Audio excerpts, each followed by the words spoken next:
Upper Michigan is a snow lover's playground, but for an Iron County man, it's become his Olympic training ground. TV6's Sophie Erber met up with Nick Beaumgartner and has an inside look at how he trains to get ahead of the competition. 6 men raced down an incredibly difficult. Remember this guy from the 2018 Olympics? Beaumgartner somehow emerges from the fray as you saw multiple riders go down. Think of it like NASCAR on snow. His name is Nick Beaumgartner, and that was his 3rd Olympic Games. He's an Iron River native who competes in the extreme sport of snowboard cross on the U.S. team. The average age, I'd say, is about mid-20s. Mid-20s, we've got a bunch of kids that are right around 20.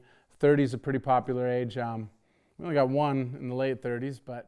Nick is 38 years old, and even though age is just a number, some of the competitors Beaumgartner races against are younger than the number of years he's been on the U.S. snowboard team. But who's counting? Snowboarding is a young man's sport, I should say. Border cross, the experience is such a big thing that in a sport that's unpredictable, if you can predict a little bit of it, it really gives you a benefit.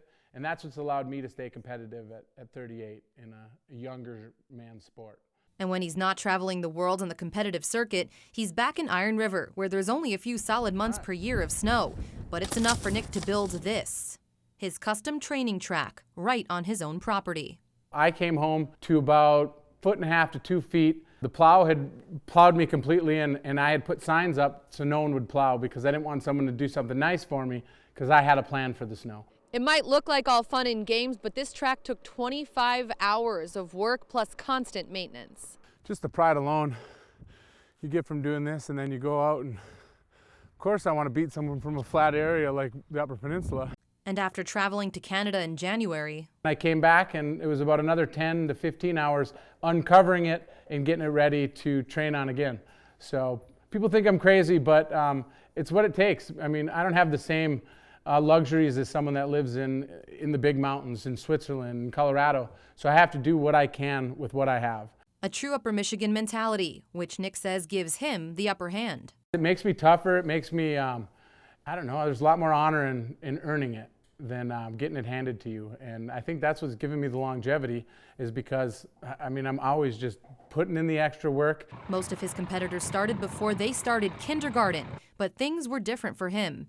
At West Iron County High School, he was known as the wrestling state champ in 2000, a state champion hurdler, and an all-state football player. I was a competitor in every sport in high school, and then I had a big love for football. I thought I was going to go to the NFL. Nick started college at Northern Michigan University, but took a semester to evaluate future career options. And that's when I found snowboard cross, and it was the perfect mix of my 2 favorite sports, football and snowboarding. And they put it together, and then it was a no-brainer. First time I did it, I said, I will do that as a career. And 2 years later, I was in the X Games. And he won gold and silver medals in the 2011 and 2012 Winter X Games. But his success is no accident. Beaumgartner says it comes from a constant dedication to training. I usually get up in the morning, I do a quick cardio workout, I spend about an hour inside the house, and then I go outside and I run 10 laps around my track. And then I eat lunch, get ready, go to ski brule, run about 30 to 40 laps on the chairlift. And then on certain days where there's workouts that the team has for us, and then I'll go to the high school, use their weight room, and get my workouts in. Reporting in Iron River, I'm Sophie Erber for TV6 News.